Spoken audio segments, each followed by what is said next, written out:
आपल्या जिल्ह्याच्या विकासासाठी आणि ती माहिती विकास कामांची माहिती जनतेपर्यंत प्रभावीपणे पोहोचवण्याचं महत्त्वपूर्ण कार्य आपण सगळेजण सातत्यानं करत आहात. त्याबद्दल तुमचे सगळ्यांचेच मनापासून आभार. या आर्थिक वर्षाची म्हणजे 2026-27 जिल्हा नियोजन समितीची आज बैठक अतिशय चांगल्या प्रकारे पार पाडली. ही याची पहिलीच बैठक होती. अनेक वर्ष आदरणीय दादांच्या नेतृत्वाखाली पुणे जिल्ह्याचं काम सुरू होतं.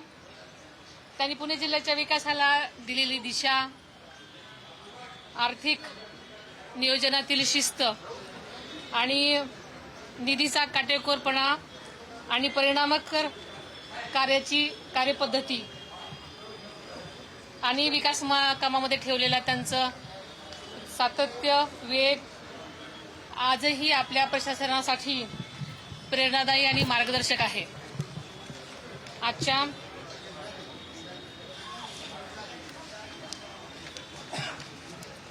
आपल्या जिल्ह्याच्या सर्वांगीण विकासासाठी आवश्यक निधी उपलब्ध करून देणं, विकास कामांचे सूक्ष्म नियोजन करणं आणि प्रत्येक काम वेळेत गुणवत्तापूर्ण करणं, यासाठी आदरणीय दादा नेहमीच त्यांच्या कार्यसंस्कृती पुढे नेण्याचा आणि त्या पावलावर पाऊल टाकून त्यांची कार्यपद्धती, त्यांचा शिस्त, त्यांचा विश्वास, जनतेप्रती असणारी त्यांची श्रद्धा असंच पुढे नेण्याचं काम मीही यापुढे करत राहणार आहे.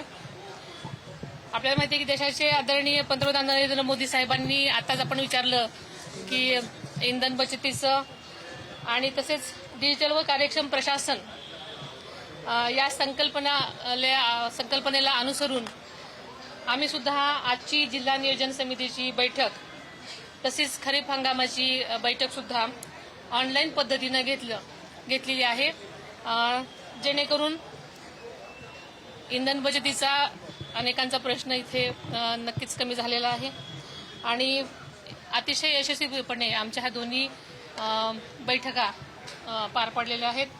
या बैठकीमध्ये जिल्हा वार्षिक योजना सन 2025-26चा खर्च, तसेच 2025-26 मध्ये पुणे जिल्ह्यासाठी जिल्हा वार्षिक योजना सर्वसाधारणपणे 1379 कोटी रुपये, तसेच अनुसूचित जाती उपयोजना 145 कोटी रुपये, तसेच आदिवासी घटक कार्यक्रम 56 कोटी 46 लाख रुपये असा एकूण 1589 कोटी 46 लाख रुपयाचा निधी आज म्हणजे प्राप्त झालेला होता.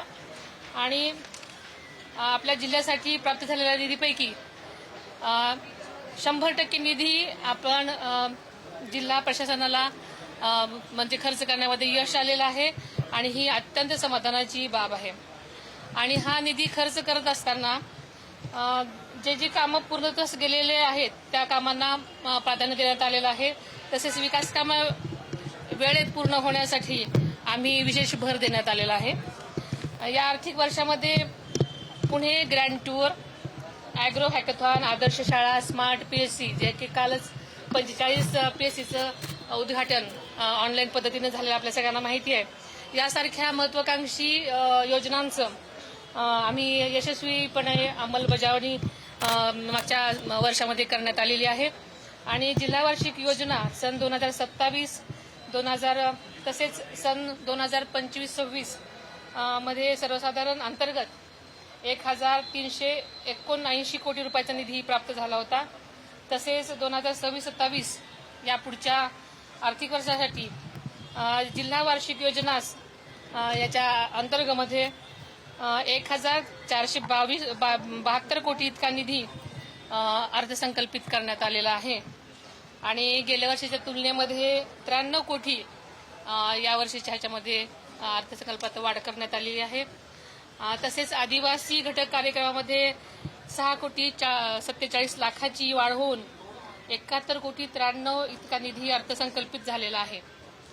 तसेच अनुसूचित जाती उपाययोजनाकरता सुद्धा 145 कोटी रुपयांचा निधी अर्थसंकल्पित झालेला आहे. जिल्ह्यातील तिन्ही योजना मिळून एकत्रित आराखडा हा जवळजवळ 1689 कोटींचा झालेला आहे. जिल्ह्याच्या महत्त्वाकांक्षी प्रकल्पाची आदरणीय दादांनी मुहूर्तमेढ रोवलेली आपल्या सगळ्यांनाच माहिती आहे आणि मुख्यमंत्री आदरणीय देवेंद्रजी फडणवीस साहेबांच्या सहकार्याने मार्गदर्शनाखाली आपले सगळेच प्रकल्प अतिशय वेगवान आणि गतिमान पुढे नेण्यासाठी शक्य झालेला आहे। पुणे जिल्ह्याच्या विकासासाठी निधी कशाही प्रकारे कमी पडू दिला जाणार नाही याची राज्य शासनामार्फत दक्षता घेतली जाईल। खरं सांगायचं तर आजचा हा विकास प्रकल्प विकास प्रकल्प यावर्षी जिल्हा वार्षिक योजनेसह पुणे जिल्ह्यासाठी अनेक महत्त्वाच्या प्रकल्पांना आम्ही निधी उपलब्ध करून देण्यात आलेला आहे। त्यात प्रामुख्याने पुणे ग्रँड टूर रस्ते प्रकल्प 718.2 कोटी, कुंभमेळा तयारीच्या अनुषंगाने श्री क्षेत्र भीमाशंकर विकास आराखडा टप्पा त्यासाठी 282.57 कोटी, श्री संत तुकाराम महाराज जन्मस्थान विकास आराखडा 41.71 कोटी रुपये, तसेच सिंहगड किल्ला समग्र विकास आराखडा 261.76 कोटी आणि या महत्त्वाकांक्षी योजनांचा समावेश आहे। हे प्रकल्प आध्यात्मिक, सांस्कृतिक, पर्यटक आणि पायाभूत विकासाला नक्कीच दिशा देणारे असतील। जिल्ह्यातील विकास कामं करताना आदरणीय दादांच्या कार्यप्रणालीप्रमाणेच गुणवत्तेला सर्वोच्च प्राधान्य देण्यात येईल। प्रत्येक विकास काम विरहित कालावधीत पूर्ण व्हावं यासाठी नियोजन, सातत्यपूर्ण आढावा आणि प्रशासकीय समन्वयावर आम्ही भर देत आहोत। प्रशासन, लोकप्रतिनिधी आणि सर्वच संबंधित यंत्रणांच्या समन्वयातून पुणे जिल्हा विकासाच्या नव्या उंचीवर नेण्याचा आमचा प्रयत्न राहील। पुन्हा एकदा आपल्या सर्वांचंच मनपूर्वक आभार। 1000 झाडं तोडलेली आहेत, 1000 झाडं जी आहेत उन्हाळ्यामध्ये तोडलेली आहेत। वन संशोधन केंद्र आहे मोहम्मदवाडी रस्त्यावरती, वन विभागाची जागा आहे आणि 1000 झाडाची कत्तल केली। त्या संबंधित पूर्ण माहिती घेऊन त्याच्यानंतर मी बोलते।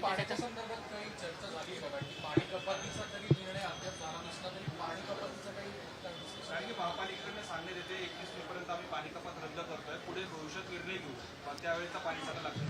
आपल्याला माहिती आहे की येणाऱ्या काळामध्ये अल निनोची भाकीत केलेला आहे। पावसाळा अत्यंत वेगळ्या प्रकारचा असणार आहे। यावर्षी पाण्याची कमतरता पूर्ण पडू शकते, यासाठी आतापासूनच नियोजन वेगवेगळ्या प्रकारे केले जाते, त्यातला हा एक भाग आहे। नसरापूरच्या घटनेतील आरोपीवर अद्याप दोषारोपपत्र दाखल केलं नाही, 15 दिवसात अपेक्षित होतं दाखल। चौकशी चालू आहे, त्यासाठी मी सुद्धा पुढे येऊन प्रयत्न करते, त्यामुळे लवकरात लवकर कसा याच्यावरती निर्णय होईल यासाठी मी म्हणजे पुढे होऊन प्रयत्न करते। धन्यवाद। पुण्यातील जिल्हा विकासासाठी निधीची कमतरता पडू देणार नाही असं सुनेत्रा पवार यांनी म्हटलेलं आहे। पंतप्रधान नरेंद्र मोदी यांच्या आवाहनानंतर ऑनलाईन बैठक पार पडलेली आहे। निधीचा वापर करताना पारदर्शकता महत्त्वाची असणार आहे असंही सुनेत्रा पवार यांनी म्हटलेलं आहे। दादांचंच काम आम्ही पुढेही नेणार आहोत आणि तशाच पद्धतीचं नेतृत्व देखील आम्ही पुढे नेणार आहोत असं सुनेत्रा पवार यांनी म्हटलेलं आहे।